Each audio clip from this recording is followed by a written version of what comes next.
മലയാള സാഹിത്യത്തിലെ കീഴാളനാണല്ലോ.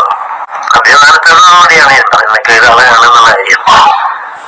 കീഴാള ജനതയാണ് ഈ ലോകം സൃഷ്ടിച്ചത്, കേരളം സൃഷ്ടിച്ചത് അവരാണ്. വീണ വീണോ നല്ല വീണ, അമൂല്യമാം വീണയൊന്നുണ്ടെന്റെ കയ്യിൽ. ജസ്സി നിനക്കെന്ത് തോന്നി, പെട്ടടിൽ തുന്നിയ മാന്ത്രിക പട്ടിൽ നാം സ്വപ്നശൈലങ്ങളിൽ ചെന്നു ചുംബിക്കവേ. ഉമ്മ പറഞ്ഞു പുയ്യാപ്ല, ബാപ്പ പറഞ്ഞു പുയ്യാപ്ല, കുഞ്ഞാമിനയുടെ ഉള്ളു പറഞ്ഞു ഉപ്പുപ്പ ഉപ്പുപ്പ. ഈ കവിതകൾ എനിക്ക് തന്നതാണ് എന്റെ ഇന്നുള്ള ജീവിതം.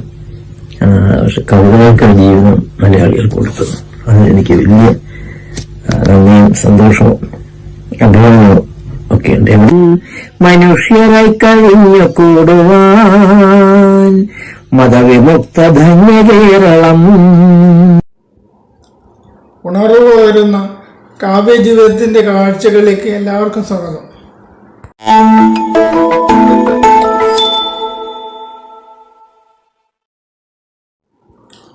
ഭൂമി മലയാളത്തിന്റെ പ്രിയപ്പെട്ട കവിയാണ് കുരീപ്പുഴ ശ്രീകുമാർ. ലോകത്ത് മലയാളികൾ ജീവിക്കുന്ന ഇടങ്ങളിലെല്ലാം അദ്ദേഹത്തിന് ആസ്വാദകരും സുഹൃത്തുക്കളും സ്നേഹബന്ധുക്കളും ഉണ്ട്. ഈ ബന്ധങ്ങളാണ് കുരീപ്പുഴ ശ്രീകുമാറിനെ ജനകീയ കവിയാക്കി മാറ്റിയത്. കവിത എന്നാൽ സ്നേഹമാണെന്ന് മലയാളികൾക്ക് പറഞ്ഞു തന്ന കവിയാണ് കുരീപ്പുഴ ശ്രീകുമാർ. കഴിഞ്ഞ 4 ദശകങ്ങളായി മലയാള കവിതയുടെ ഊർജ സാന്നിധ്യമാണ് അദ്ദേഹം. ഉള്ളുറപ്പുള്ള നിലപാടുകളിലൂടെയും ഇടപെടലുകളിലൂടെയും സാംസ്കാരിക കേരളത്തിന് ഊർജം പകരുന്ന വ്യക്തിത്വമാണ് മലയാളത്തിലെ പുതുമുറ കവികൾക്ക് ഗുരുസ്ഥാനീയനായ കുരീപ്പുഴ ശ്രീകുമാർ. കേരള സാഹിത്യ അക്കാദമി പുരസ്കാരം, ആശാൻ പുരസ്കാരം, വൈലോപ്പിള്ളി പുരസ്കാരം, മഹാകവി പി പുരസ്കാരം, അബുദാബി ശക്തി അവാർഡ് എന്നിങ്ങനെ ഒട്ടനവധി പുരസ്കാരങ്ങൾ നേടിയിട്ടുള്ള കുരീപ്പുഴ ശ്രീകുമാർ ദേശീയ കവി സമ്മേളനത്തിലും ആഫ്രോ ഏഷ്യൻ റൈറ്റേഴ്സ് കോൺഫറൻസിലും മലയാള കവിതയെ പ്രതിനിധീകരിച്ചിട്ടുണ്ട്. നമുക്കിനി കുരീപ്പുഴ ശ്രീകുമാറിന്റെ കാവ്യലോകത്തേക്ക് പോകാം. മഹാഭാരത കഥകൾ എൻ്റെ മനസ്സിലേക്ക് പ്രവഹിപ്പിച്ചത് അച്ഛന്മാരാണ്. 1984 ഞാൻ മഹാഭാരതം എന്നൊരു കവിത എഴുതിയിട്ടുണ്ടല്ലോ. ആ കവിതയിൽ ഇത് സൂചിപ്പിക്കുന്നുണ്ട്. ആ കവിത ആരംഭിക്കുന്നത് യുയുത്സുവിനെ മുന്നിൽ വെച്ചുകൊണ്ടാണ്. ശത്രുപക്ഷത്തു നിന്നെത്തിയ യുയുത്സുവെ കെട്ടിപ്പുണർന്നു വരിച്ചു യുധിഷ്ഠിരൻ. ഒപ്പം വിയർത്തു സുയോധനൻ, കർണന്റെ രക്തം തിളച്ചു ചിലച്ചു ദുശാസനൻ. കുന്തിയും ഗാന്ധാരിയും നടുക്കങ്ങളാൽ നൊന്തങ്ങനെ ജന്മപാപത്തിന്റെ ശമ്പളം വാങ്ങി. അങ്ങനെ തുടങ്ങുന്ന ആ കവിത അവസാനിക്കുന്നതിന് തൊട്ടു മുമ്പ് അച്ഛനെ കുറിച്ച് പറയുന്നതാണ്. അച്ഛൻ മരിച്ചത് ഓഗസ്റ്റിൽ, പിന്നെത്രയോ സത്രങ്ങളിൽ രാവുതോറും പുനർജനിച്ച് ഒറ്റയ്ക്കിരിക്കുന്നവരുടെ ത്രാസങ്ങളിൽ കൊത്തിവയ്ക്കുന്നു മഹാഭാരതം. ക്രൂര ദുഃഖങ്ങൾ മേയും ഇരുട്ടിന്റെ പുസ്തകം, രക്തം പുരണ്ട കാലത്തിന്റെ വൽക്കലം. ഇത് രക്തം പുരണ്ട പുസ്തകമാണ്. രക്തം പുരണ്ട ഒരു വൽക്കലമാണ് അന്നത്തെ രീതിയിൽ. അത് പിന്നീട് ആദ്യത്തെ മഹാഭാരതത്തെ കുറിച്ചുള്ള ആദ്യത്തെ ചില കിരണങ്ങളുടെ മനസ്സിൽ പതിച്ചതുകൊണ്ട് പിൽക്കാലത്ത് വ്യാസമഹാഭാരതം കുഞ്ഞുകുളത്തും പറയേണ്ട വിവർത്തനം ഒന്നിലധികം തവണ വായിക്കാനും വിശദമായ നോട്ട് കുറിച്ചെടുക്കാനും മഹാഭാരതം വ്യാസന്റെ സസ്യശാല എന്നൊരു പുസ്തകം എഴുതാനും ഒക്കെ സാധിച്ചത് അച്ഛനമ്മമാർ ആദ്യം എൻ്റെ മനസ്സിലേക്ക് ഈ കഥകൾ പറഞ്ഞു തന്നുകൊണ്ടാണ്. ആ പുസ്തകം വായിക്കാനും അതിൽ തന്നെയുള്ള മഹാഭാരതത്തിൽ തന്നെയുള്ള ഭഗവത്ഗീതയോട് വിയോജിക്കാനും ഒക്കെ കാരണം പ്രാരംഭകാലത്ത് എൻ്റെ മനസ്സിലേക്ക് ഒഴുകിയെത്തിയ മാതാപിതാക്കളുടെ വാക്കുകളും നിർബന്ധങ്ങളും ഒക്കെയാണ്. ഇപ്പം ഭഗവത്ഗീത വായിക്കാതെ എനിക്ക് അത്താഴം തരില്ലായിരുന്നല്ലോ. അപ്പോൾ ഭഗവത്ഗീത ഒരു അധ്യായം വായിച്ചിട്ട് മാത്രമേ എനിക്ക് അത്താഴം കിട്ടൂ. അതുകൊണ്ട് ഞാൻ ഭഗവത്ഗീത ഒരു അധ്യായം വായിച്ചിട്ട് അത്താഴം കഴിച്ച് 18 ദിവസങ്ങൾ ഭഗവത്ഗീത തീരുന്നു, വീണ്ടും വായിക്കുന്നു. അങ്ങനെ ആവർത്തിച്ച് എത്രയോ വർഷങ്ങൾ ഞാനത് വായിച്ചിരിക്കുന്നു. ഭഗവത്ഗീത ഒരുപാട് വട്ടം വായിച്ചിട്ടുണ്ടല്ലോ, നൂറുകണക്കിന് വട്ടം വായിച്ചല്ലോ. ആ വായനയുടെ ഒടുവിൽ ഞാൻ ചെന്നെത്തിയത് യുദ്ധത്തിന് പ്രേരിപ്പിക്കുന്ന ഒരു പുസ്തകം നല്ല പുസ്തകമല്ല എന്നാണ്. ആ ഒരു കണ്ടെത്തലാണ് ഞാൻ ചെന്നെത്തുന്നത്. യുദ്ധം എനിക്കിഷ്ടമല്ല. അത് മഹാഭാരത കഥകൾ കേൾക്കുമ്പോൾ തന്നെ യുദ്ധത്തോടുള്ളൊരു യുദ്ധം ഇങ്ങനെയാണോ കുഞ്ഞുങ്ങളെ അനാഥരാക്കുന്ന, സ്ത്രീകളെ, അമ്മമാരെയും സഹോദരന്മാരെയും ഒക്കെ അനാഥരാക്കുന്ന യുദ്ധം വേണ്ടാത്തൊരു കാര്യമാണെന്നാണ് വ്യാസൻ അതിലൂടെ പറയാൻ ശ്രമിച്ചതെന്നാണ് എനിക്ക് അന്നേ തോന്നിയിട്ടുള്ളത്. അത് പിന്നെ മഹാഭാരതത്തിലെ കഥാപാത്രങ്ങളെ 100-800ഓളം കഥാപാത്രങ്ങളെ കൊച്ചു ചെറിയ കവിതകളാക്കി രേഖപ്പെടുത്തി വയ്ക്കാൻ ഒരു ശ്രമം പിൽക്കാലത്ത് ഉണ്ടായതാണ് ഒടുവിലെത്തിയിട്ടുള്ള മഹാഭാരതം വ്യാസന്റെ സസ്യശാല എന്ന പുസ്തകം.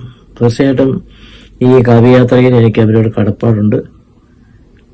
അത് വളരെ വ്യക്തിപരമായ ഒരു കാര്യമാണ്. പക്ഷേ അതിനേക്കാൾ പ്രധാനപ്പെട്ടത് ഞങ്ങളുടെ അഷ്ടമുടിക്കായലിന്റെ തീരപ്രദേശത്തുള്ള മനുഷ്യർ, അവരുടെ പാട്ടുകൾ, മീൻപിടുത്തക്കാർ രാത്രികൾ ഉണ്ടാക്കുന്ന ഈ വള്ളത്തിലിങ്ങനെ താളമിട്ട് കടയുക എന്നതിന് പറയാം. താളമിട്ട് ഉണ്ടാക്കിയെടുക്കുന്ന ഒരു താളപ്രപഞ്ചമുണ്ട്.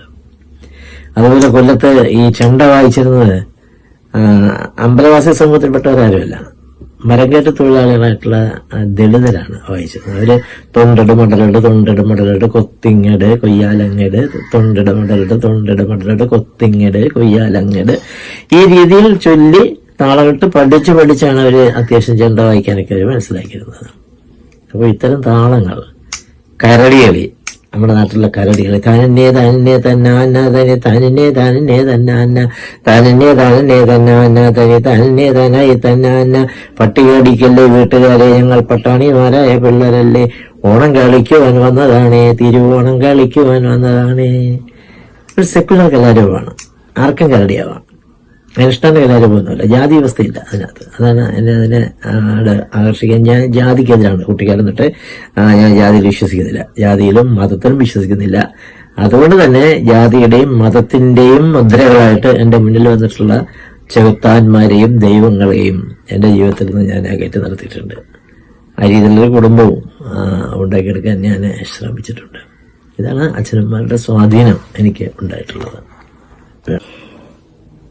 കൊല്ലത്തെ ഇടപ്പള്ളി സ്മൃതി കുടീരത്തിന്റെ നിർമ്മാണത്തിന് കാരണമായത് എന്താണെന്നല്ലേ വേണു ചോദിക്കുന്നത്. അതൊരു വലിയ അനുഭവമാണ്. ഇടപ്പള്ളി രാഘവൻപിള്ള ഒരു വികാരമാണ് കുട്ടിക്കാലം തൊട്ടേ.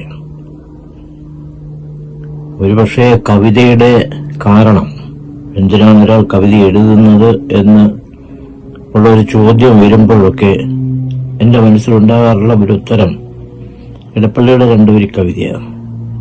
എനിക്കുമുണ്ട് ഏതോ ചിലതെല്ലാം ഊഴിപ്പരപ്പിനോടൊന്ന് പറഞ്ഞു പോകുവാൻ. നമുക്ക് ലോകത്തോട് എന്തോ പറയാറുണ്ട്. അതാണൊരു കാരണം.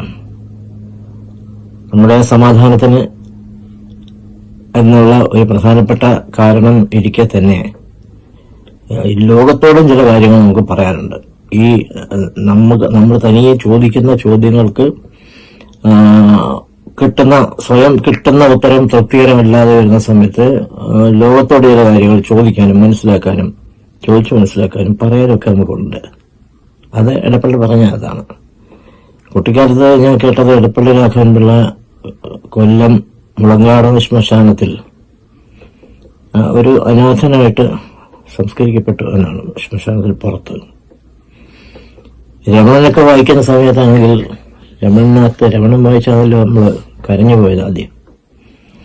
അടിയന്തരാവസ്ഥക്കാലത്ത് ഞാൻ ഒടുവിൽ പോകുന്ന സമയത്ത് ഒരു പുസ്തകം മാത്രമേ എൻ്റെ കയ്യിൽ ഉണ്ടായിരുന്നുള്ളൂ. അത് രമണനാണ്. രമണന്റെ ഒരു കോപ്പിയാണ്. പലവട്ടം വായിച്ച ഒരു പുസ്തകം, ഒരുപാട് തവണ ആവർത്തിച്ച് വായിച്ചിട്ടുള്ള ഒരു പുസ്തകമാണ് അക്കാലത്ത് ഞാൻ രമണൻ എന്ന പുസ്തകം. അപ്പോൾ രമണനകത്ത് അത് നമ്മളെ പഠിപ്പിച്ചതെന്ന് പറയുന്നത് അതിൽ മധുരൻ ചങ്ങമ്പുഴയും രമണൻ ഇടപ്പള്ളിയും രമണനുണ്ടാകുന്ന ഏറ്റവും ക്രൂരമായ ഒരു അന്ത്യം അത് ഇടപ്പള്ളി രാഘവൻപിള്ളയ്ക്ക് ജീവിതത്തിൽ സംഭവിച്ചതാണെന്നൊക്കെയാണല്ലോ നമ്മളുടെ അന്നത്തെ മനസ്സിലാക്കൽ. അതുകൊണ്ട് ഈ രമണന്റെ ശവകുടീരത്തിൽ വന്നിരുന്ന കരയണം എന്ന ഈ പുസ്തകത്തിലുണ്ട്. ആ പുസ്തകത്തിലുള്ളത് മാനസം കല്ലുകൊണ്ടല്ലാത്തതായുള്ള മാനവരാരാനും ഉണ്ടെന്നിരിക്കുവിൽ ഈ കല്ലറതൻ ചവിട്ടുപടിക്കൽ ഒരല്പം ഇരുന്ന് കരഞ്ഞു പോകണമെന്നാണ്. അപ്പൊ അങ്ങനെ ഈ അമ്മയിൽ നിന്നും മറ്റുമൊക്കെ മനസ്സിലാക്കിയതാണ് മുളകാള ശ്മശാനത്തിന്റെ പരിസരത്ത് എവിടെയാണ് അദ്ദേഹം സംസ്കരിച്ചത്. തീർച്ചയായിട്ടും അവിടെ ഒരു ശവകുടീരം ഉണ്ടാകാം, നമുക്ക് അവിടെ പോയിരുന്ന് കരയുകയും ചെയ്യാം. അങ്ങനെയാണ് ഞാൻ അന്വേഷിച്ചു പോകുന്നത്. എന്റെ കൂടെ മൂലൈ വീട്ടിൽ ബാലേന്ദ്രൻ എന്ന് പറയുന്ന ഒരാൾ കൂടി ഉണ്ടായിരുന്നു. അദ്ദേഹം പിൽക്കാലത്ത് മരണമടഞ്ഞു. അവിടെ ചെന്ന് ഞാനിങ്ങനെ അവിടെ എല്ലാം അന്വേഷിച്ച് നടക്കുന്ന കണ്ടിട്ട് ശ്മശാന പാലകനായ കുട്ടനാർ എന്നുള്ള കൊമ്പം വീശക്കാരൻ എന്നോട് ചോദിച്ചു, എന്താ കുഞ്ഞെ നീ ഇങ്ങനെ ഇവിടെ തിരക്കി നടക്കുന്നത്? ഞാൻ പറഞ്ഞു, ഞാനിങ്ങനെ എടപ്പള്ളി രാഘവൻപിള്ള ശവകുടീരം അന്വേഷിച്ചു വന്നതാണ്. അപ്പൊ അദ്ദേഹം പറഞ്ഞു, എടപ്പള്ളി രാഘവൻപിള്ള ഇവിടെ ഇതിനുള്ളിലല്ല സംസ്കരിച്ചത്, അത് ഈ മതിലിന് പുറത്താണ് സംസ്കരിച്ചത്. അദ്ദേഹം ആ സ്ഥലം കാണിച്ചു തന്നു. അവിടെ പൂത്ത് നിൽക്കുന്ന ഒരു തുമ്പ ചെടി ഞാൻ കാണുകയും ചെയ്തു. അത് എനിക്കുണ്ടായ അനുഭവം എന്ന് പറഞ്ഞാൽ ഇത് എവിടെയാണെന്ന് അറിയാൻ വയ്യാതെ ഞാൻ അന്വേഷിച്ച് നടന്ന അനുഭവമാണ്. അപ്പൊ ഇനി എന്നെ പിന്നാലെ വരുന്ന ആളുകൾക്ക് ഇത് അന്വേഷിച്ച് നടക്കേണ്ടി വരരുത്. ഞാൻ എനിക്ക് കണ്ടെത്താൻ സാഹചര്യം മനസ്സിലായില്ല, എവിടെയാണ് ഇടപ്പള്ളി രാഘവൻപിള്ള സംസ്കരിച്ചത് എനിക്ക് മനസ്സിലായല്ലോ. അപ്പൊ അത് അവിടെ ഒന്ന് എഴുതി വെക്കണമെന്ന് ഞാൻ പലരോടും പറഞ്ഞ് നിരന്തരം മീറ്റിങ്ങുകളിലൊക്കെ, അന്ന് ഇത്രയും മീറ്റിങ്ങുകളൊന്നുമില്ല, പ്രായം കുറവുണ്ടോ എനിക്ക്, കവിത എഴുതി. 1983 ഞാൻ ഈ ഇടപ്പള്ളിക്കൊരു മാനസഗീതം എന്ന കവിത എഴുതുന്നത്. ഒറ്റ നക്ഷത്രം മാത്രം വെണ്ണിന്റെ മൂക്കുത്തി പോൽ, ഒറ്റ നക്ഷത്രം മാത്രം. 1983 ആ കാലം.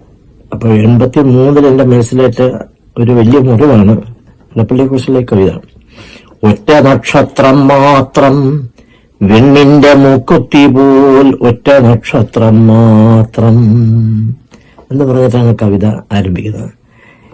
ഈ പലരോടും പറഞ്ഞിട്ടും പല മീറ്റിങ്ങുകളിലൊക്കെ പറഞ്ഞിട്ടും അന്ന് ഞാൻ പറഞ്ഞ ഇന്ന് ഞാൻ പറഞ്ഞ ശ്രദ്ധ എന്നെ കിട്ടത്തില്ലല്ലോ, പറഞ്ഞിട്ടും നടന്നില്ല. അവസാനം ഒരു ഇടപ്പള്ളി സ്മാരക സമിതി ഉണ്ടാക്കുകയും അതിന്റെ നേതൃത്വത്തില് കൊല്ലത്ത് ഒരു ദിവസത്തെ നിരാഹാര സമരം നടത്തുകയും ചെയ്തത്.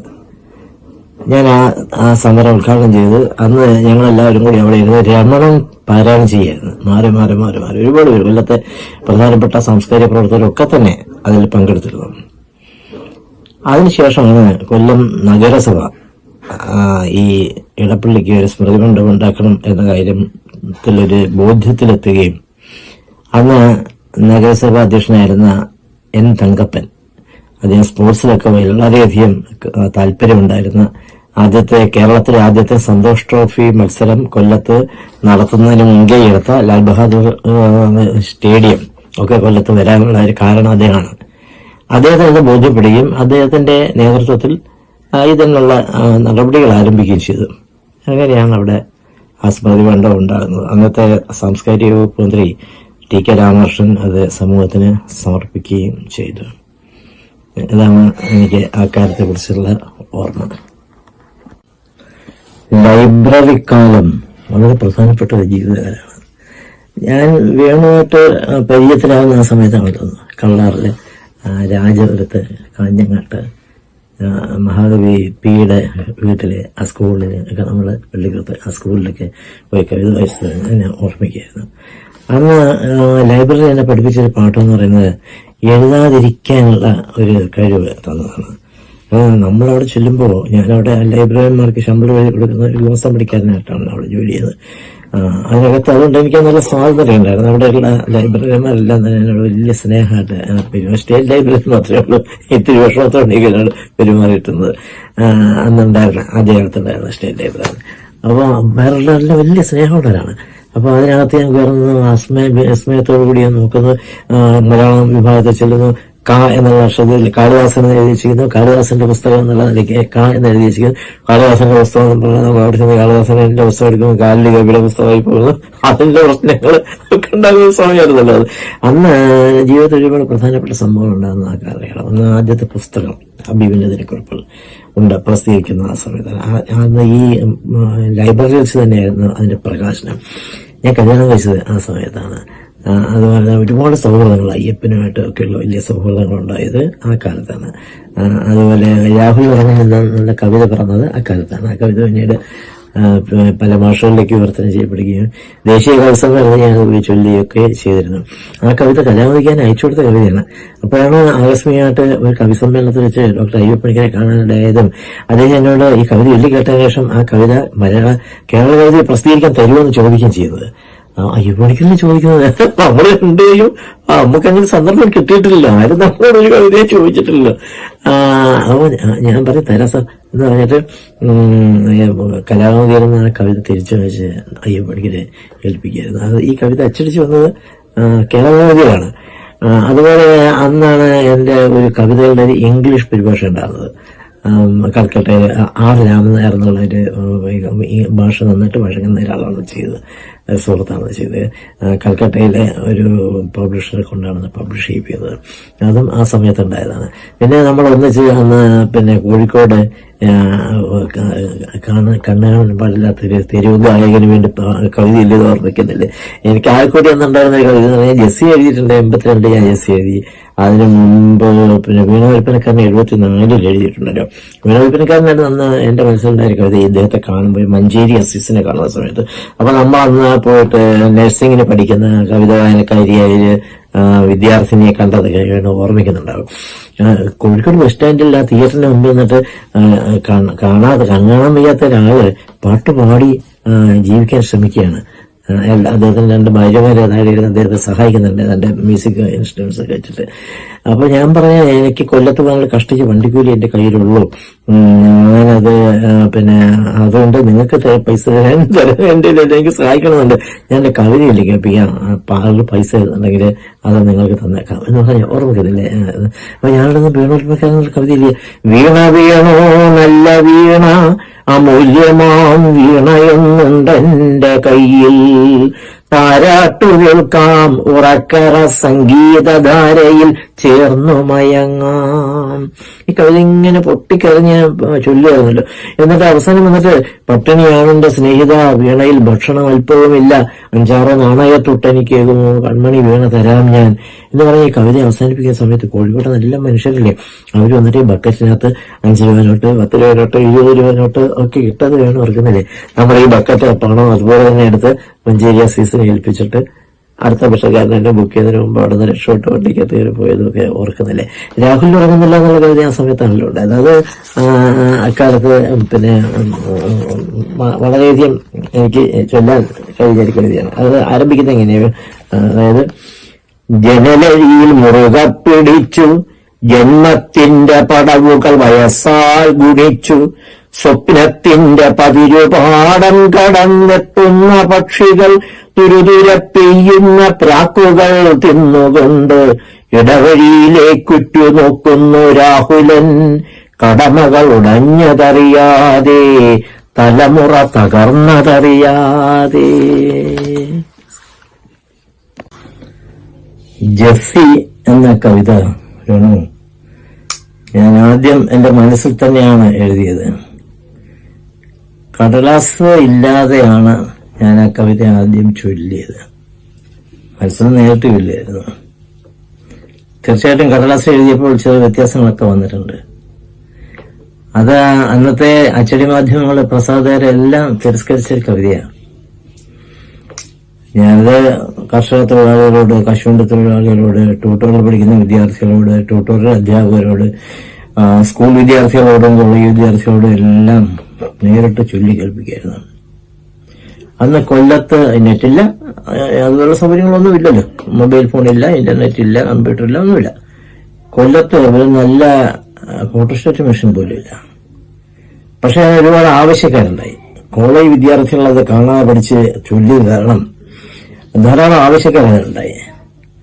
അതുകൊണ്ട് ഞാനും എന്റെ സുഹൃത്തുക്കളും ഈ കാർബൺ കോപ്പി വെച്ച്, പേപ്പറിനടിയിൽ കാർബൺ പേപ്പർ വെച്ച് കാർബൺ കോപ്പി എടുത്താണ് ആളുകൾക്ക് അത് കൊടുത്തത്. ഇന്ന് ഓർക്കുമ്പോൾ തീർച്ചയായിട്ടും ഞാൻ ചില കോളേജിലൊക്കെ ഇപ്പോൾ മീറ്റിങ്ങിന് പോകുന്ന സമയത്ത് അവിടുത്തെ കോളേജ് പ്രിൻസിപ്പൽമാര് അവരുടെ വിദ്യാർത്ഥി ജീവിതകാലത്ത് ഈ കവിത കേട്ട എന്റെ അനുഭവങ്ങൾ ഇങ്ങനെ പറയുന്ന കേൾക്കുമ്പോൾ ജീവിതം ആ കവിതയ്ക്ക് ഉണ്ടായല്ലോ എന്ന് ഞാൻ ഓർമ്മിക്കാറുണ്ട്. ജസ്സി നിനക്കെന്തു തോന്നി, പെത്തടിൻ തുന്നിയ മാന്ത്രിക പട്ടിൽ നാം സ്വപ്നശൈലങ്ങളിൽ ചെന്നു ചുംബിക്കവേ, ഉത്തുംഗതകളിൽ പാർവതീ ശങ്കര തൃഷ്ണകൾ നേടി കിതച്ചാഴ്ന്നിറങ്ങവേ, തൃപ്തി തീർത്ഥങ്ങളിൽ പാപനാശത്തിന്റെ വക്കോളമെത്തി തിരിച്ചു നീന്തിടവേ, ലോത്തിന്റെ പെൺമക്കൾ അച്ഛനെ പ്രാപിച്ച വാർത്തയിൽ കൗമാരഭാരം നടുങ്ങവേ, കുംഭസാരക്കൂട്ടിൽ നഗ്നയായി നിൽക്കവേ, സംഭ്രമപ്പൂവിൽ ചുവപ്പു ചാലിക്കവേ, ജസ്സി നിനക്കെന്തു തോന്നി. അങ്ങനെയായിരുന്നല്ലോ കവിത ആരംഭിച്ചത്. വീണ വിൽപ്പനക്കാരന്റെ സ്ഥിതി മുഴുവനായിരുന്നു, ആരും പ്രസിദ്ധീകരിച്ചില്ല. വീണ വിൽപ്പനക്കാരൻ വീണ വിൽക്കുന്നത് ശരിയല്ല എന്ന് എഴുതി, വീണയിലൂടെ വിപ്ലവം ഉണ്ടാക്കണം എന്നൊക്കെ പറഞ്ഞിട്ട് എഴുതിയ അഗ്നിവീണ എന്ന കവിതയെ പോലും ഒരു മാസികയ്ക്കകത്ത് വന്നിരുന്നത്. ഇതിനെതിരായിട്ട് ആ മാസികന്റെ കഥ തിരസ്കരിക്കുകയായിരുന്നുണ്ടായിരുന്നത്. അതൊക്കെ ഒരു കാലം, ഒരു കഥ. വീണ വീണോ നല്ല വീണ, അമൂല്യമാം വീണയൊന്നുണ്ടെന്റെ കയ്യിൽ, താരാട്ടു കേൾക്കാം ഉറക്കര സംഗീതധാരയിൽ ചേർന്നു മയങ്ങാം, വിപ്ലവാവേശം ജ്വലിപ്പിച്ചു നവ്യമാം പുഷ്പനീരാളം വിരിക്കാം, കൽപ്പനാ സായുജ്യ രത്നാകരത്തിലെ കപ്പൽ കൊടിക്കൂറ കെട്ടാം. വീണ വേണോ നല്ല വീണ, അനർഘമാം വീണയൊന്നുണ്ടെന്റെ കയ്യിൽ. എനിക്കരുതല്ലോ ആ കവിത. അങ്ങനെ എത്രയോ കവിതകൾ ഞാൻ ചൊല്ലിത്തന്നെ ജനങ്ങളെ ചൊല്ലി കേൾപ്പിച്ച രാഹുൽ ഇറങ്ങുന്നില്ല, അറേബ്യൻ രാത്രി, അതുപോലെ കുറേയേറെ കറുത്ത നട്ടുച്ച, ഖേദപൂർവ്വം ഞാനങ്ങനെ ചൊല്ലിയ കവിതയല്ല. ഖേദപൂർവ്വം ചൊല്ലാൻ എനിക്കൊരു വിഷമമുണ്ടായിരുന്നു. വാസ്തവത്തിൽ അത് ഏത് സുഹൃത്ത് എന്നുള്ള ചോദ്യം എപ്പോഴും ഞാൻ അഭിമുഖീകരിച്ചിട്ടുള്ളൊരു ചോദ്യമാണ്. കപട സ്നേഹിത നിന്നോട് ജീവിത വ്യഥകൾ ചൊല്ലി പരാജയപ്പെട്ടു ഞാൻ, തെരുവിൽ വച്ചു നീ കാണുമ്പോഴൊക്കെയും കുശല നെയ്യുന്നു, മുൻവരിപ്പല്ലിനാൽ കുരുതി ചെയ്യുവാനായുധം തേടുന്നു, പല നിറങ്ങളിൽ നിന്റെ മുഖം മൂടി, പല നിലങ്ങളിൽ നിന്റെ നിന്നെരിഞ്ഞൽ കൃഷി. ഇങ്ങനെയൊക്കെ തുടരുന്നൊരു കവിതയാണ് ഖേദപൂർവ്വം എന്ന കവിത. അങ്ങനെ കുറെ കവിതകൾ ചൊല്ലിയതും ചൊല്ലാത്തതുമായിട്ട് എന്റെ മനസ്സിലുണ്ട്. ആ കവിത കേട്ട, ആ കവിത നെഞ്ചോട് ചേർത്ത് പിടിച്ച എല്ലാ മലയാളികളെയും ഞാൻ നന്ദിയോടെ ഓർമ്മിക്കുന്നു. അവരാണ് ഈ കവിതകൾക്ക് ജീവിതം കൊടുത്തത്. എനിക്കൊരു ജീവിതം ആവശ്യമില്ല, ഈ കവിതകൾ എനിക്ക് തന്നതാണ് എൻ്റെ ഇന്നുള്ള ജീവിതം.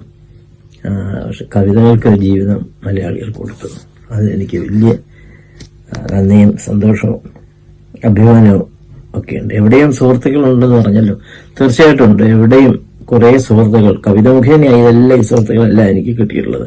ഒരുപാട് സ്ഥലങ്ങൾ അവരുമായിട്ട് പോയി കാണാൻ സാധിച്ചിട്ടുണ്ട്. എനിക്ക് പ്രിയപ്പെട്ട ഒരുപാട് ചരിത്ര സ്മാരകങ്ങൾ ഒക്കെ പോയി കാണാൻ സാധിച്ചിട്ടുണ്ട്. ദസ്തയേവ്സ്കിയുടെ വീട്ടില്, നെൽസൺ മണ്ടേല കിടന്ന ജയിലില് ഒക്കെ പോയി കാണാൻ സാധിച്ചത് സുഹൃത്തുക്കളുടെ സഹകരണവും സഹായവും ഒക്കെ ഉള്ളതുകൊണ്ടാണ്. സൗഹൃദമാണ് കവിത കൊണ്ട് എനിക്ക് കിട്ടിയിട്ടുള്ള ഏറ്റവും വലിയ പ്രതിഫലം എന്ന് പറഞ്ഞാൽ ഈ സൗഹൃദമാണ്. വേണുവിനോടും ആ സൗഹൃദം തന്നെയാണ്. വേണുവിൽ നിന്നും എനിക്ക് കിട്ടിയതും കവിത തന്ന ഒരു സൗഹൃദമാണ്. വളരെ കാലമായി എന്നെ അലട്ടിയിരുന്ന ഒരു കാര്യമാണ് ഇടപ്പള്ളിയുടെ രണ്ട് വരി കവിതകൾ. അതായത് എനിക്കുണ്ട് ഏതോ ചിലതെല്ലാം ഒഴിപ്പരപ്പിനോടൊന്ന് പറഞ്ഞു പോകാൻ. അപ്പോൾ ഇത് പറയണമെങ്കിൽ എല്ലാ വിഷയങ്ങളും നമുക്ക് ഇഷ്ടമുള്ള എല്ലാ വിഷയങ്ങളും പറയണമെന്നുണ്ടെങ്കിൽ ഞാൻ എഴുതിയിരുന്ന ജെസ്സിയുടെയോ ശ്രീകുമാറിന്റെ ദുഃഖങ്ങളുടെയോ ആത്മഹത്യാമിനമ്പിനെയോ വീണോൽപ്പനക്കാരന്റെയോ ഒന്നും രീതിയിൽ പറയാൻ സാധ്യമല്ല. വേറെ രീതി വേണം. അങ്ങനെയാണ് ഈ നഗ്ന കവിതകൾ എനിക്കുണ്ടാകുന്നത്. ഒരുപാട് കാലത്തെ ചിന്തകൾക്ക് ശേഷമാണ് 1993 ബുള്ളറ്റിൻ എന്ന നഗ്ന കവിത ഉണ്ടാകുന്നത്. കലാമതിയിൽ അത് അച്ചടിച്ച് വരുന്നത്. ബുള്ളറ്റിന് നല്ല പ്രതികരണം ഇലക്ഷനുമായിട്ട് ബന്ധപ്പെട്ട ഒരു കവിതയാണ്. അതിന്റെ പല വാർത്തകൾ വായിക്കുന്ന രീതിയിലാണ് വായിക്കുന്നത്. കാബേജിന്റെ മുഖവും ചോളത്തിന്റെ നിറവുമുള്ള ദമയന്തി വരണമാല്യവുമായി പോളിംഗ് ബൂത്തിലെത്തി. 5 നളന്മാർ. ദമയന്തി എല്ലാ ദൈവങ്ങളോടും ചോദിച്ചു യഥാർത്ഥ നളൻ ഏതാണ്. മുദ്രകളില്ലാത്ത 5 പേരും വ്യാജന്മാരായിരുന്നു എന്ന് പറഞ്ഞ കവിത ആരംഭിക്കുന്നത്. ഇങ്ങനെ 4 ഖണ്ഡങ്ങളുള്ള കവിതയാണ് ബുള്ളറ്റിൻ. അന്ന് ഞാൻ നഗ്ന കവിത എന്ന് പറഞ്ഞിരുന്നില്ല. പിന്നീടാണ് നഗ്ന കവിത എന്ന് പേരിടുന്നതും എന്റെ ആദ്യത്തെ നഗ്ന കവിതയായിട്ട് ഉണ്ടാവുകയും ചെയ്തത്. ഇത് നാടൻപാട്ടിലൊക്കെ ഈ നഗ്ന സ്വഭാവമുള്ള കവിതകളുണ്ട്. അതായത് മുണ്ടകൻ ചുണ്ട് പഴുക്കണ കാലത്തിലെ തമ്പുരാൻ കുടയോടി തമ്പുരാനുണ്ട് വരമ്പേര് എന്ന് പറയുന്നിടത്ത് നാടൻപാട്ട് നമുക്ക് ഈ നഗ്ന സ്വഭാവമുള്ള സമീപനം നമുക്ക് കാണാൻ പറ്റും. പിന്നെ ഒരുപാട് കവിതകളിൽ നഗ്ന സ്വഭാവമുള്ള കവിതകളുണ്ട്. ചെറുമ്പേരുടെ കവിതയിലായാലും എല്ലാ തോകല്ലം തുടങ്ങിയിട്ടുള്ള അങ്ങനെയുള്ള ഒരുപാട് പേരുടെ കവിതകളിലൊക്കെ അയ്യപ്പണിയുടെ കവിതയിൽ പുനലൂർ ബാലന്റെ കവിതയിലൊക്കെ നഗ്ന സ്വഭാവമുള്ള സമീപനം ഉള്ള കവിതകളുണ്ട്. ആന്ധ്രയിൽ തെലുങ്ക് നാട്ടിൽ അങ്ങനെ ഒരു കാവ്യ രീതി തന്നെയുണ്ട്, ദിഗംബര കവിത എന്ന് പറയുന്നത്. അപ്പൊ ദിഗംബര കവിത പൊളിറ്റിക്കൽ പ്രമേയങ്ങളാണ് അതിലുള്ളത്, രാഷ്ട്രീയ പ്രമേയങ്ങളാണ്, സാമ്രാജ്യത്വ വിരുദ്ധ കാര്യങ്ങളൊക്കെയാണ്. ഞാൻ വിചാരിച്ച അങ്ങനെയല്ല, എല്ലാം പറയണം. രാഷ്ട്രീയം പറയണം, സാഹിത്യം പറയണം, സംസ്കാരം പറയണം, എല്ലാ കാര്യങ്ങളും ഇതിനകത്ത് പറയണം. അങ്ങനെയാണ് മതം പറയണം, അന്ധവിശ്വാസങ്ങൾ പറയണം, ഇതെല്ലാം ഇതിനെക്കുറിച്ചുള്ള എന്റെ അഭിപ്രായങ്ങൾ പറയണം. അങ്ങനെയാണ് നഗ്നകവിത ധാരാളമായിട്ട് ഞാൻ എഴുതിയത്. കുറേയേറെ നഗ്നകവിതകൾ എനിക്ക് എഴുതേണ്ടി വന്നിട്ടുണ്ട്. അതുകൊണ്ട് ഉദാഹരണങ്ങൾ പറയാം. മയിൽപ്പീലി എന്നൊരു കവിത. ഇത് സാഹിത്യത്തെ കവിതയെ മാത്രം ഉദ്ദേശിച്ചുള്ളൊരു കവിതയാണ്. മയിൽപ്പീലി. ആശുപത്രിയിൽ ഒരു മയിൽപ്പീലി. ഡോക്ടർ എന്റെ ഗർഭപാത്രം നീക്കം ചെയ്യണം. കവികൾ പുസ്തകത്തിൽ പ്രവേശിപ്പിച്ച് പെറ്റുപെറ്റ് വലഞ്ഞു, ഇനി വയ്യ എന്നാണ് ആ നഗ്നകവിത. കാരണം പുയ്യാപ്ല. 8ാം ക്ലാസ്സിലെ എട്ടും പൊട്ടും തിരിയാത്ത കുഞ്ഞാമിനെ കാണാൻ ഒരാള് വന്നു. ഒട്ടകവിയർപ്പിന്റെ സുഗന്ധം, താടി തലേക്കെട്ട്, നെറ്റിയിൽ ചെമ്പ് തൊട്ട്. ഉമ്മ പറഞ്ഞു പുയ്യാപ്ല, ബാപ്പ പറഞ്ഞു പുയ്യാപ്ല, കുഞ്ഞാമിനയുടെ ഉള്ളു പറഞ്ഞു ഉപ്പുപ്പ ഉപ്പുപ്പ. വേറെ നഗ്നകവിത. Marriage bureau. പള്ളിക്കല്യാണം. ആകാശത്തേക്ക് നോക്കി പുരോഹിതൻ പറഞ്ഞു, വധൂവരന്മാരെ കണ്ടെത്തിയതും കൂട്ടിയോജിപ്പിച്ചതും ദൈവമാകുന്നു. സദസ്സിന്റെ പിൻനിരയിലിരുന്ന് ഒരാൾ ഊറിച്ചിരിക്കുന്നുണ്ടായിരുന്നു. മാരേജ് ബ്യൂറോ നടത്തുന്ന ജോർജ് കുട്ടിച്ചായൻ. ഇതൊക്കെ നഗ്നകവിതകളുടെ മാതൃകകളാണ്. നഗ്നകവിതകൾ അങ്ങനെ പേര് വെക്കാതെ തന്നെ മലയാളത്തില് നഗ്നകവിത പറയാതെ തന്നെ ഒരുപാട് പേര് കവിതകൾ എഴുതുന്നുണ്ട്. പേര് പറഞ്ഞു തന്നെ ഇപ്പൊ സതീശൻ മറായിയൊക്കെ വളരെ ശക്തമായ നഗ്ന സമീപനമുള്ള കവിതകൾ എഴുതിയ ആൾക്കാരാണ്. സതീശൻ മറായി അങ്ങനെ എഴുതുന്നുണ്ട്. സുരേഷ് മാധവ് എന്ന പേരുള്ള ഒരു കവി, അദ്ദേഹത്തിന്റെ പുസ്തകം തന്നെ, സൈക്കിൾ എന്നൊരു പുസ്തകം തന്നെ നഗ്ന കവിതമായിട്ടാണ് അവതരിപ്പിച്ചിരിക്കുന്നത്. അങ്ങനെ കുറേയേറെ ശ്രീജിത എല്ലുന്ന ചില കവിതകൾ, പലരുടെയും പല കവിതകൾ. ഞാനിപ്പോ ഇതിനകത്ത് ഇന്ന് വായിച്ച കവിതയ്ക്ക് വേണ്ടി വായിച്ചിട്ടുള്ള വളരെ ഇപ്പൊ അലിഗഡ് വിഷയം തുടങ്ങിയിട്ടുള്ള കവിതകളൊക്കെ വളരെ ശക്തമായ ഷാർപ്പായിട്ടുള്ള നഗ്ന കവിതകളാണ്. അത് അങ്ങനെ ഒരുപാടുണ്ട്. ഇപ്പൊ നബീസത്തുബിയുടെ കവിത, അതും ഈ നഗ്നകവിതകളുടെ ഒരു പുസ്തകം തന്നെ അറിയത്തില്ല, 100 നഗ്നകവിതകൾ ചേർന്ന ഒരു പുസ്തകം ഉണ്ട്. അതിനകത്ത് ഈ നബീസത്തുബിയുടെ വളരെ പ്രധാനപ്പെട്ട വളരെ അത്യാകർഷകമായിട്ടുള്ള ഒരു കവിതയാണ് ചേർത്തിരിക്കുന്നത്. അപ്പൊ സാമൂഹ്യ വിമർശനം, എല്ലാ തരത്തിലുള്ള സാമൂഹ്യ വിമർശനം നടത്തണം എന്ന് ഒരു കവിക്ക് തോന്നിയാൽ അതിന് തീർച്ചയായിട്ടും പാകത്തിനുള്ള ഒരു മാധ്യമമാണ് നഗ്നകവിത എന്നാണ് എനിക്ക് തോന്നിയിട്ടുള്ളത്. ആളുകൾക്കൊക്കെ അത് ഇഷ്ടപ്പെട്ടു എന്നാണ് എനിക്ക് മനസ്സിലാക്കാൻ സാധിച്ചത്. ഈ പുയ്യാപ്പിള വന്നതിന് ശേഷം അത്തരം സംഭവങ്ങൾ കേരളത്തിലുണ്ടാവുകയും പിന്നീട് സ്ത്രീ ശബ്ദം, യുവധാര തുടങ്ങിയിട്ടുള്ള മാസികകളുടെ കവർ ആയിട്ട് ഈ കവിത വരികയൊക്കെ ചെയ്ത് ഞാൻ ഓർമ്മിക്കുന്നുണ്ട്. നഗ്നകവിത വളരെ സാധ്യതയുള്ള ഒരു കാവ്യ രീതിയാണെന്നാണ് ഞാൻ ഇപ്പോഴും വിശ്വസിക്കുന്നത്. ഞാനെങ്ങനെ നഗ്നകവിത സജീവമായിട്ട് എഴുതുന്നില്ല, കാര്യം ധാരാളം ഞാൻ എഴുതിയിട്ടുണ്ടല്ലോ ആ വിഷയത്തിൽ എന്നുള്ളത് കൊണ്ട്. അമ്പിളിപ്പൂക്കൾ കണ്ടില്ല കേട്ടില്ല, കമ്പിളിക്കാർ മൂക്കിൽ വന്നില്ല പെയ്തില്ല, കാഞ്ഞങ്ങാട്ടേക്കല്ല കാലത്തൂരേക്കല്ല പ്രാണനദി നീന്തിപ്പോയി പിറാവ്. ഇത് ഞാൻ എഴുതിയൊരു സിനിമ പാട്ടാണ്. മനോജ് കാന സംവിധാനം ചെയ്ത ചായില്യം എന്ന ചിത്രത്തിലാണ് ഈ പാട്ടുള്ളത്. സിതാരയാണ് ആ പാട്ട് പാടിയിട്ടുള്ളത്. ബഹ്റൈനിലുള്ള എൻ്റെ ചില സുഹൃത്തുക്കൾ നിർബന്ധിച്ചനുസരിച്ചാണ് ഞാനത് എഴുതിയത്. പിന്നെ അത് മാത്രമല്ല, കഥയ്ക്ക് പ്രത്യേകത ഉണ്ട്. ഈ ദേവക്കൂത്ത് എന്ന് പറയുന്ന ഒരു തെയ്യം ഉണ്ടല്ലോ, സ്ത്രീയാണ് തെയ്യം കെട്ടുന്നത്. അപ്പോൾ സ്ത്രീ എങ്ങനെ തെയ്യം കെട്ടിക്കാൻ ശ്രമിക്കുന്നതും അവരതിൽ നിന്ന് രക്ഷപ്പെടാൻ കഴിയാതെ കുടുങ്ങിപ്പോകുന്നതും അവസാനം അവരുടെ മകൻ വന്ന് അവരെ രക്ഷപ്പെടുത്തുകയും ചെയ്യുന്ന ഒരു കഥയാണത്. അപ്പോൾ ഒരു സ്ത്രീ വിമോചനത്തിന്റെയും ഒരു പോരാട്ടത്തിന്റെ ഒക്കെ ഒരു അടിസ്ഥാനം അതിനുണ്ട്. അതുകൊണ്ടാണ് ഞാൻ അതിനെ പാട്ടെഴുതാം എന്ന് ഒരു പാട്ടെഴുതാൻ എന്ന് തീരുമാനിച്ചത്. പാട്ടെഴുതാൻ പൊതുവെ എനിക്ക് താല്പര്യമുള്ള കാര്യമാണ്. കാരണം വെച്ചാൽ അസ്വാതന്ത്ര്യമുണ്ട്. അത് എനിക്ക് സ്വാതന്ത്ര്യം വേണം. വേറൊരാൾ പറയുന്ന അനുസരിച്ച് നമ്മുടെ കവിതയെ അങ്ങനെ ആട്ടെടുത്തുകൊണ്ട് കെട്ടരുത്. കവിതയ്ക്കെല്ലാം സ്വാതന്ത്ര്യമുണ്ട്. കവിതയ്ക്ക് മാത്രമേ ഉള്ളൂ വേണം ഈ സ്വാതന്ത്ര്യം. നമ്മളിപ്പോ വിശക്ക് നമ്മൾ ആഹാരം ഹോട്ടലിൽ ചെല്ലുന്ന അവിടെ കുറെ ആഹാരം ഉണ്ടായാലും നമ്മൾ തിരഞ്ഞെടുക്കാൻ ബാധ്യസ്ഥരാണ്. കുപ്പായങ്ങളെ ചെന്നൊരു കുപ്പായം വേണം, അവിടെ കുറെ കുപ്പായങ്ങളുണ്ട്. അതിലൊരു കുപ്പായം നമ്മൾ തിരഞ്ഞെടുത്തേ പറ്റുള്ളൂ. കവിതയ്ക്ക് അങ്ങനെയൊന്നുമില്ല. പണ്ടേക്ക് മാതൃഭൂമി ഇഷ്ടം ചെന്നിട്ട് ഞാൻ കടത്തനാട്ട് മാധവമ്മയുടെ കവിതകളാണെന്ന് പറയും. അപ്പൊ അവരെ പുള്ളി അവിടെ എല്ലാം തിരക്കിയിട്ട് കടത്തനാട്ട് മാധവമ്മയുടെ കവിതയില്ല, എന്നൻകക്കാടിന്റെ കവിത മതിയെന്ന് ചോദിച്ചു. അങ്ങനെ കണ്ടുകൊണ്ട് എന്റെ കയ്യിലുണ്ട്. സ്വാതന്ത്ര്യം വലിയ വിഷയമാണ്. ഈ വേറൊരാൾ പറയുന്നതനുസരിച്ച് ആ സന്ദർഭത്തിനനുസരിച്ച് കൃത്രിമമായിട്ട് എഴുതുന്നതാണ് എനിക്കൊണ്ട് പറ്റുന്ന ഒരു കാര്യം. എനിക്കതിന് ആവശ്യമില്ല. വേറെ എന്നുള്ളത് എനിക്ക് അമിതമായ പ്രസിദ്ധി ആവശ്യമില്ല, ആരാധകർ അധികം ആവശ്യമില്ല.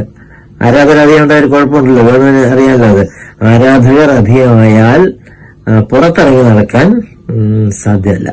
ലോകത്ത് ഏറ്റവും കൂടുതൽ ആരാധകരുള്ളത് ദൈവത്തിനാണ്. ദൈവം ഇന്നേവരെ പുറത്തിറങ്ങിയിട്ടില്ല. അപ്പോൾ അധികം ആരാധകർ വേണ്ട, അധികം പൈസ വേണ്ട. എനിക്ക് കുറച്ച് മിനിമം ആവശ്യങ്ങളല്ലേ ഉള്ളൂ. സ്വർണ്ണാഭരണമെന്ന് ഞാൻ ഉപയോഗിക്കാറില്ല, വളരെ മിനിമത്തിലാണ് ഞാൻ ജീവിക്കാറുള്ളത്. അപ്പോൾ എനിക്ക് പൈസയുടെ ആവശ്യമില്ല, പ്രസിദ്ധി ആവശ്യമില്ല. പിന്നെ അത് മാത്രമല്ല, പാട്ട് പലപ്പോഴും സിനിമയ്ക്ക് ആവശ്യമില്ല. അടൂർ ഭാഷണനും പടങ്ങളിൽ നമ്മൾ പുറത്തുനിന്നൊക്കെ കാണുന്ന വിദേശത്തു നിന്നും വരുന്ന പല പടങ്ങളും പാട്ടൊന്നും ഇല്ലല്ലോ. അവിടെ വേറെ സംസ്കാരമാണ്. പാട്ടൊക്കെ എന്ന് പറയാൻ ബോബ് മാർലിയൊക്കെ ചെയ്തത് എന്ന് പറയുന്നത് വേറെ പാട്ടുണ്ടാക്കിയിട്ട് അത് ജനങ്ങളെ നേരിട്ട് ചൊല്ലി കേൾപ്പിക്കുന്നത്. ഇതങ്ങനെയൊന്നുമല്ലല്ലോ, ഇത് എളുപ്പ വഴിയാണ് ഇതിലേക്കുള്ള. എന്നാൽ ഈ പാട്ടിന് ഈ പിന്നെ ശൈലത്തിലെ ഈ പാട്ടും റഫീഖ് അഹമ്മദിന്റെ വേറെ പാട്ടും കൂടി പിന്നെ കേന്ദ്ര സിനിമാ അവാർഡുണ്ടല്ലോ, അതിനെ പരിഗണിച്ചാണ് ടി വിയിൽ ഇങ്ങനെ എഴുതി കാണിക്കുകയും ചെയ്തത്. അപ്പൊ ഒരു പത്രക്കാരനെ വിളിച്ച് ചോദിക്കുകയും ചെയ്തു, ഇത് കിട്ടുകയാണെന്നുണ്ടെങ്കിൽ എങ്ങനെയായിരിക്കും പ്രതികരിക്കുക. ഞാൻ പറയാം, റഫീഖിനാണ് കൊടുക്കേണ്ടത്, ഞാനൊരു പാട്ടെഴുതാനല്ല, റഫീഖാണ് എന്നെക്കാൾ അർഹതയുള്ള റഫീഖിനാണ് എന്ന് പറഞ്ഞിട്ട് എന്നാണ് ഞാൻ പറഞ്ഞത്. പക്ഷെ അവര് റഫീഖിന് കൊടുത്തതല്ല, എനിക്ക് തന്നതല്ല, ഈ പാട്ടിന് തന്നതല്ല. ഞാനതിനെ കുറിച്ച് പറഞ്ഞത് ഈ ആപ്പിള് ആദത്തിനും കൊടുത്തില്ല, അവയ്ക്കും കൊടുത്തില്ല, ദൈവം തന്നെ തിന്നു എന്ന് ഞാൻ പറഞ്ഞത്.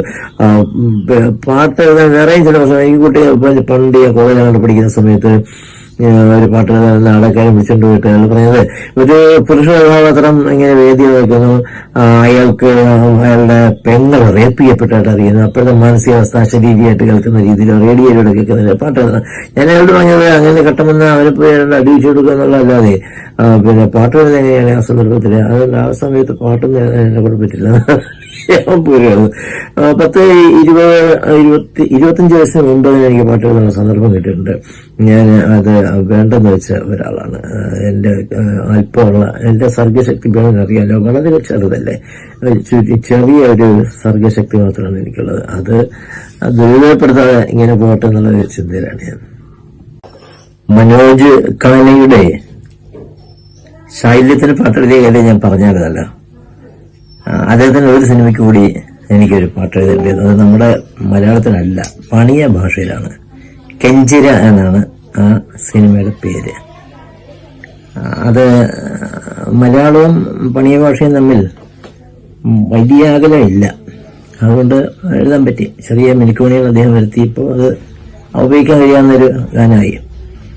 അതും ഒരു ആദിവാസി ജനതയുടെ, വയനാട്ടിലെ ആദിവാസി ജനതയുടെ വൈഷമ്യങ്ങൾ, അവരുടെ ജീവിതത്തിലെ ദുരിതങ്ങൾ പറയുന്ന പലതരത്തിലുള്ള ചൂഷണങ്ങൾ പറയുന്ന ഒരു സിനിമയാണ്. അതും എനിക്ക് സഹകരിക്കാൻ കഴിയുന്ന ഒരു പ്രമേയമാണല്ലോ. ഈ ആദ്യത്തെ സിനിമയിൽ ചായില്യത്തിൽ ഞാൻ കണ്ട ഒരു അത്ഭുത പ്രതിഭ, മലയാളം അദ്ദേഹത്തെ വേണ്ട വിധം മനസ്സിലാക്കിയിട്ടുണ്ടെന്ന് എനിക്കറിയില്ല. ഒരു സംഗീത സംവിധാനമാണ്, പാരീസ് ചന്ദ്രൻ എന്നാണ് അദ്ദേഹത്തിന്റെ പേര്. ഒരുപാട് ഉപകരണങ്ങൾ വായിക്കാൻ അറിയാവുന്ന വലിയ ചിന്തയും വലിയ സംഗീത ബോധമുള്ള ഒരാളാണ് പാരീസ് ചന്ദ്രൻ. ഇത് സംഗീതപ്പെടുത്തുന്നതിന് മുമ്പ് അദ്ദേഹത്തെ ചോദിച്ച് പറഞ്ഞത് ഞാൻ അത്ഭുതപ്പെട്ടു. ഇങ്ങനെ ഈഗോ ഇല്ലാതെ സംഗീതക്കാർ സിനിമക്കാർ സംസാരിക്കും. അതിനോട് പറഞ്ഞത്, എഴുതുന്ന ആളിന് കവിക്ക് എന്തായാലും ഒരു ഈണം മനസ്സിലുണ്ടാവും. ആ ഈണം പതുക്കെ ഒന്ന് മൂളി കേൾപ്പിക്കാന്ന് ചോദിച്ചു. ഞാൻ ഇങ്ങനെ മൂളി കേൾപ്പിക്കായിരുന്നു. അമ്പിളിപ്പൂക്കൾ കണ്ടില്ല കേട്ടില്ല, കമ്പിളി കാർമൂക്കിൽ വന്നില്ല പേരില്ല, കാഞ്ഞങ്ങാട്ടേക്കല്ല കാനത്തൂരേക്കല്ല, പ്രാണനദി നീന്തിപ്പോയി പിറാവ്. അതിൽ നിന്നാണ് അദ്ദേഹം ആ സംഗീത ശില്പം ഉണ്ടാക്കി എടുക്കുന്നത്. പക്ഷേ ഒരു ഗാനത്തെ കുറിച്ച് ഞാൻ ആലോചിക്കുമ്പോൾ നമ്മൾ കേരളത്തിൽ ഒരു പ്രത്യേക ജാഥ നടത്തിയിരുന്നു. ഈ സംഘടനയില്ലാതെ, പതാകയില്ലാതെ, ക്യാപ്റ്റൻ ഇല്ലാതെ ഒരു ജാഥ. അതിന്റെ ആശയം എന്ന് പറയുന്നത് ഈ മതവും ജാതിയൊന്നും അല്ല മനുഷ്യന് അത്യാവശ്യം, മനുഷ്യന്റെ ജീവിതം തന്നെയാണ് അത്യാവശ്യം. ജീവിതത്തിലേക്ക് മതത്തെയോ ജാതിയെയോ അന്ധവിശ്വാസങ്ങളോ ഒന്നും കൊണ്ടുവരരുത് എന്ന് മരിക്കുന്നതിന് മുമ്പ് എല്ലാ കേരളീയരോടൊന്ന് പറഞ്ഞിട്ട് പോകണം എന്നുള്ള ചിന്തയിൽ ഞങ്ങളൊരു 10 പേര് ചേർന്നിട്ട് കാസർഗോഡ് രാഷ്ട്രകവി വീട്ടിൽ നിന്ന് ആരംഭിക്കുകയാണ്. വീട്ടിൽ നിന്ന് ആരംഭിച്ച് നവസംഘടിയിൽ അദ്ദേഹത്തിന്റെ വീട്ടിൽ നിന്ന് ആരംഭിച്ചിട്ട് അയാളൊരു ശിവപ്രതിഷ്ഠ നടത്തിയ നവോത്ഥാന പരിശ്രമങ്ങൾക്ക് തുടക്കം കുറിച്ച അരുവിക്കരയിൽ അവസാനിച്ചൊരു ജാഥ. ആ ജാഥയിലുടനീളം ചൊല്ലിയ ഒരു പാട്ട് ഉണ്ട്. അത് ഞാൻ പലപ്പോഴും ഇങ്ങനെ ആലോചിക്കണം. എസൻസിന്റെ ഒരു മീറ്റിംഗ് ഈ അടുത്ത കാലത്ത് കോഴിക്കോടുണ്ടായിരുന്നല്ലോ. അന്ന് ഞാൻ ഈ പാട്ട് അവിടെ അവതരിപ്പിച്ചത് ഏതാണ്ട് ഇങ്ങനെയാണ്. മനുഷ്യരാണ് നമ്മളേവരും, മനുഷ്യരക്തമാണ് സിരകളിൽ, മനുഷ്യരാണ് നമ്മളേവരും, മനുഷ്യരക്തമാണ് സിരകളിൽ, മനുഷ്യരായി കഴിഞ്ഞു കൂടുവാൻ മതവിമുക്ത ധന്യ കേരളം, മനുഷ്യരായി കഴിഞ്ഞു കൂടുവാൻ മതവിമുക്ത രമ്യ കേരളം, കേരളം കേരളം മതവിമുക്ത രമ്യ കേരളം, മതവിമുക്ത രമ്യ കേരളം.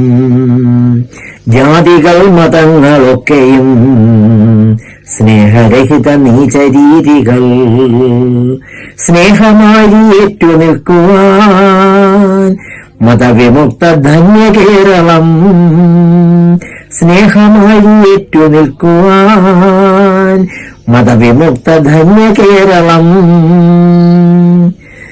യത്നമാണ് ജീവനം ധനം, ഏതു യത്നവും മഹത്തരം, നന്മയാണ് മുദ്രാവാചകം, മതവിമുക്ത ധന്യ കേരളം, മതവിമുക്ത നവ്യ കേരളം, കേരളം കേരളം മതവിമുക്ത രമ്യ കേരളം, മതവിമുക്ത രമ്യ കേരളം. ഇത് കേരളത്തിലുടനീളം ഞങ്ങൾ ചൊല്ലി നടന്ന ഒരു പാട്ടാണ്.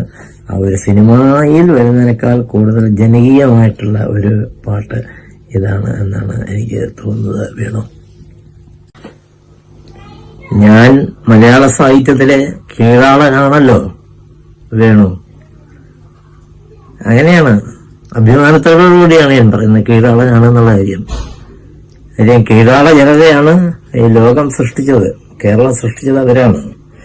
എല്ലാവർക്കും പഠിക്കാനുള്ള സൗകര്യം ഉണ്ടായത് കീഴാള ജനതയുടെ മനസാക്ഷിയായ അയ്യങ്കാളിയുടെ പോരാട്ടത്തിലൂടെയാണ്.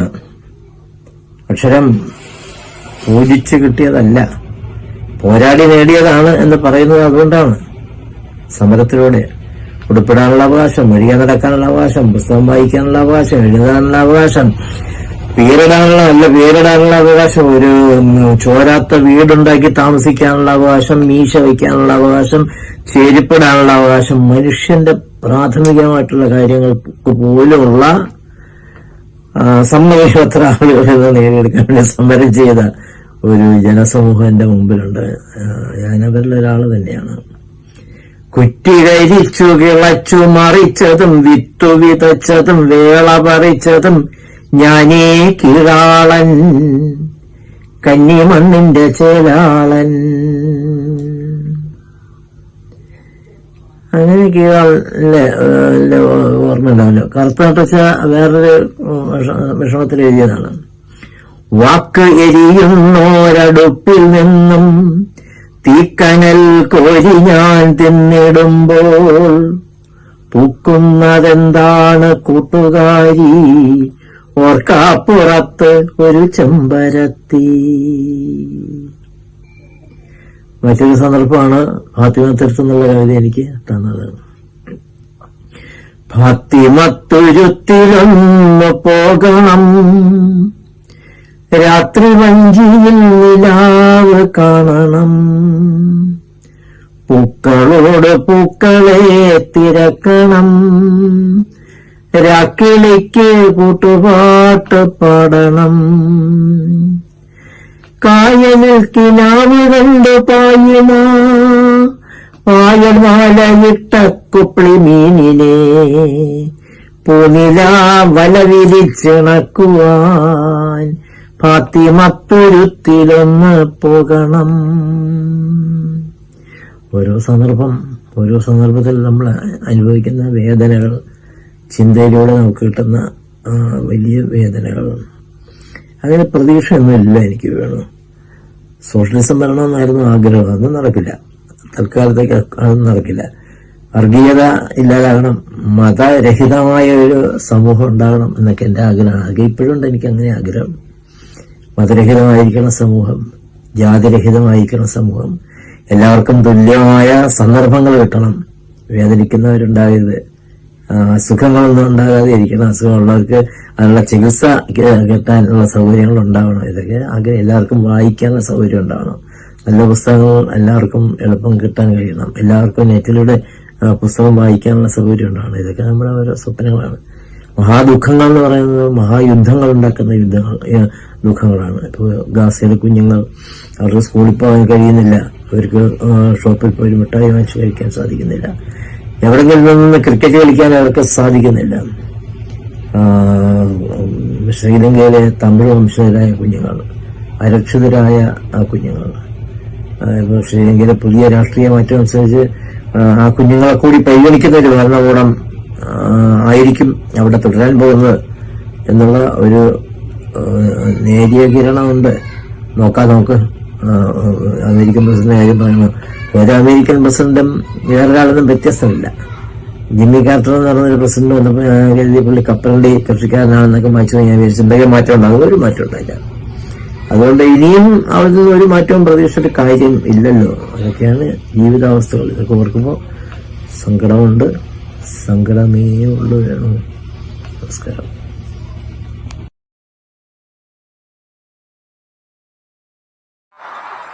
വീണോ നല്ല വീണ, അമൂല്യമാം വീണയൊന്നുണ്ടെന്റെ കയ്യിൽ, താരാട്ടു കേൾക്കാം.